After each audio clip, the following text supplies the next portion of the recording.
Namuomba Waluhya, for the first time, nataka mniruhusu niende kwa Mzee Atuoli.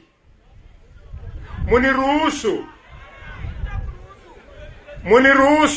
kwa heshima niende kwa Mzee Mudavadi, Mzee Wetangula, ndugu yangu Sabula, niwapembeleze zile fikra za kukaa Waluhya za kusema kwamba Mluhya hawezi, wawache vile Mungu amesema ni Edwin Sifuna, ni Edwin Sifuna.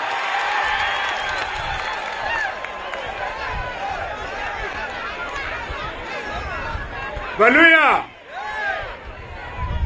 mimi ninamwambia ukweli, msiponipatia nafasi nigeuze Mzee Atuoli anaweza tereza tena.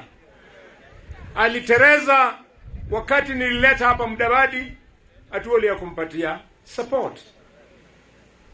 Wakati Ruto alikuwa anatafuta, Atuoli alingoja Ruto ashinde kwanza ndio aruke aende huko.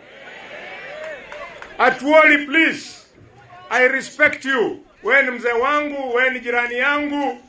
Atuoli, listen to me.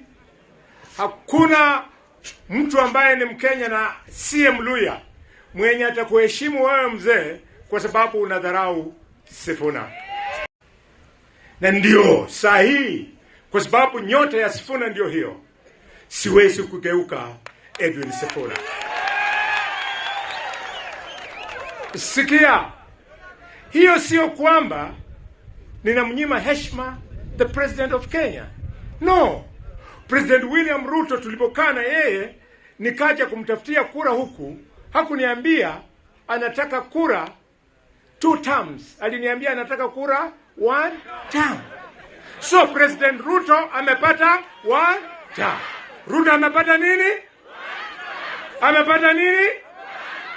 Bas, kama hako na mambo ingine, mimi ndio huyu. Ruto unaniona, ita mimi, tutakaa na wewe. Nitakuambia Mheshimiwa Ruto, Waluhya nyumbani wameniambia vile Moi alikula 24, wewe umekula 5, sasa Waluhya nao wakule 10. Alafu ishi.